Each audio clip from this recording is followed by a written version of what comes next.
Good morning students. आज की class में हम स्टार्ट कर रहे हैं स्पेशल थ्योरी ऑफ रिलेटिविटी। ठीक है, देखो स्पेशल थ्योरी ऑफ रिलेटिविटी जो है वो आइंस्टाइन ने एक कॉन्सेप्ट दिया था। ठीक है, क्या कॉन्सेप्ट दिया था? आइंस्टाइन ने कहा था कि न्यूटन ने जितने भी मैकेनिक्स के जो फंडामेंटल लॉज दिए हैं वो सारे के सारे नियम सिर्फ और सिर्फ जड़त्वीय निर्देश तंत्र में ही अप्लाई होते हैं। जितने भी नियम वो सारे कहाँ अप्लाई होंगे? जड़त्वीय निर्देश तंत्र में।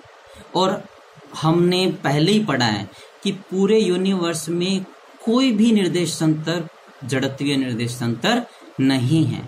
ठीक है, जड़त्वीय निर्देश तंत्र क्या होता है? ऐसा निर्देश तंत्र जो या तो क्या हो, रेस्ट पे हो, या वो यूनिफॉर्म मोशन कर रहा हो।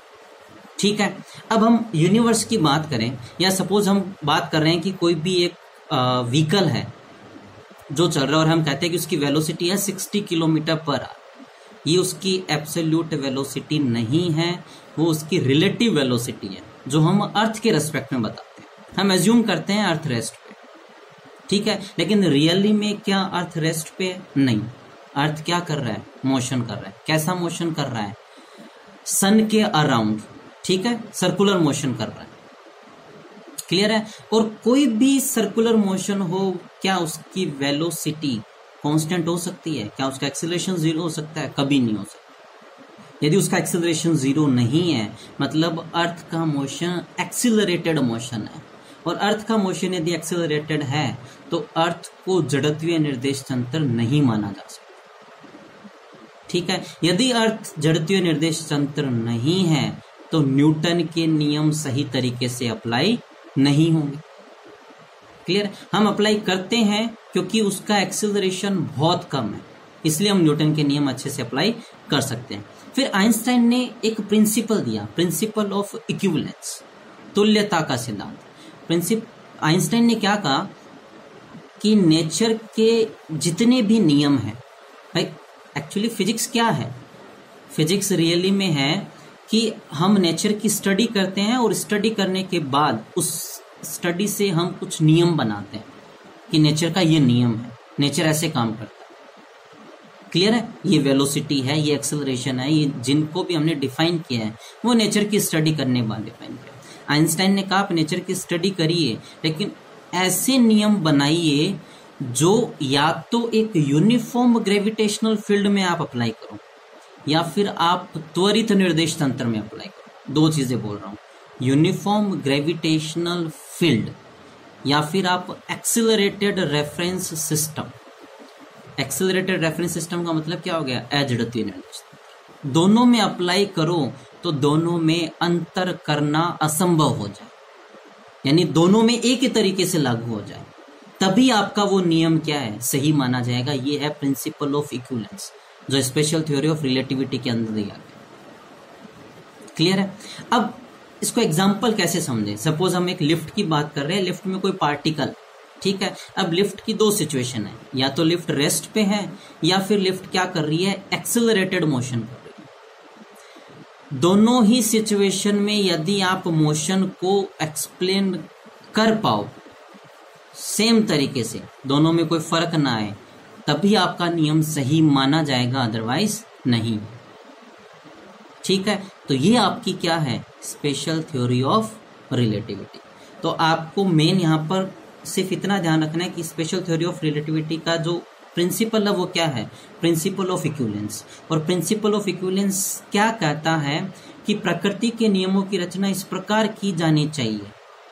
प्रकृति के नियमों की रचना इस प्रकार की जानी चाहिए कि त्वरित निर्देश तंत्र और यूनिफॉर्म ग्रेविटेशनल फील्ड दोनों में अंतर स्थापित करना असंभव हो जाए। ये क्या है? Principle of equivalence. ठीक है, इसी के अंडर क्या आती है? Theory of relativity.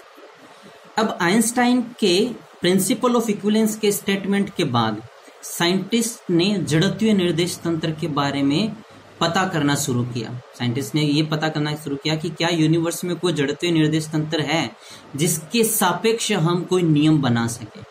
ठीक है, तो सबसे पहले उन्होंने सोचा हम अर्थ की बात करें। ठीक है, तो अर्थ जड़त्वीय निर्देश तंत्र नहीं है क्योंकि अर्थ जो है वो एक्सेलरेटेड मोशन कर रहा है। ठीक है, और अर्थ का जो मोशन है वो हम सन के रेस्पेक्ट में डिफाइन करते हैं, तो रिलेटिव मोशन हुआ। जब हम सन की बात करें तो उसका भी क्या हो रहा है, मोशन हो रहा है, वो ब्लैक होल के रेस्पेक्ट में क्या करता है, मोशन करता है, ठीक है, और उसका मोशन कहाँ हो रहा है, मिल्की वे गैलेक्सी में। मिल्की वे गैलेक्सी का खुद का क्या हो रहा है, मोशन हो रहा है।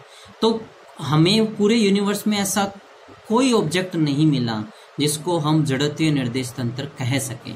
तो साइंटिस्ट ने कहा कि हो सकता है कि ऐसा कोई निर्देश तंत्र या ऐसा कोई मीडियम है जो जड़त्वीय है लेकिन हमें नहीं पता, ठीक है, या ऐसा मीडियम है जो जिसको हम सेंस नहीं कर सकते, हम उसको देख नहीं सकते, हम उसको छू नहीं सकते, या हम उसको महसूस नहीं कर सकते, ऐसा कोई निर्देश तंत्र है। तो साइंटिस्ट ने कहा कि यदि ऐसा है तो उसको हम ईथर कहेंगे। उसका नाम क्या कहा गया, ईथर, ठीक है। अब इस ईथर को ढूंढने की बहुत कोशिश की गई, नहीं मिला। तो फाइनली एक साइंटिस्ट ने स्टेटमेंट दिया कि यदि आप किसी ऐसे निर्देश तंत्र में हो जो खुद क्या है, अजड़त्वीय है, तो आप जड़त्वीय निर्देश तंत्र को ढूंढ नहीं सकते। सिंपली अजड़त्वीय निर्देश तंत्र में होते हुए जड़त्वीय निर्देश तंत्र को ढूंढा नहीं जा सकता, ठीक है। तो फिर इसको ढूंढने की जो प्रोसेस है वो आगे नहीं बढ़ पाए। फाइनली दो साइंटिस्ट आए, माइकलसन मोरले, ठीक है। उन्होंने सोचा कि लाइट एक ऐसी चीज है इसको मीडियम की रिक्वायरमेंट नहीं है मोशन करने, ठीक है। लाइट क्या है, एक प्रकार की इलेक्ट्रोमैग्नेटिक वेव है जिसको ट्रैवल या प्रोपोगेट करने के लिए मीडियम की रिक्वायरमेंट नहीं है। तो हम क्या ऑप्टिक्स की कॉन्सेप्ट को यूज करते हुए किसी ऐसे मीडियम को ढूंढ सकते हैं, ठीक है। तो इसको ढूंढने के लिए माइकलसन मोरले ने एक एक्सपेरिमेंटल सेटअप किया जिसके बारे में हम नेक्स्ट क्लास में बात करेंगे। आज की क्लास में बस हमें इतना ध्यान रखना है कि जो स्पेशल थ्योरी ऑफ रिलेटिविटी है उसका सिद्धांत क्या है, प्रिंसिपल ऑफ इक्विवेलेंस। और वो सिद्धांत क्या कहता है कि प्रकृति के नियमों की रचना इस प्रकार की जानी चाहिए कि यूनिफॉर्म ग्रेविटेशनल फील्ड और एक्सिलरेटेड रेफरेंस सिस्टम में अंतर स्थापित करना असंभव हो जाए। Thank you.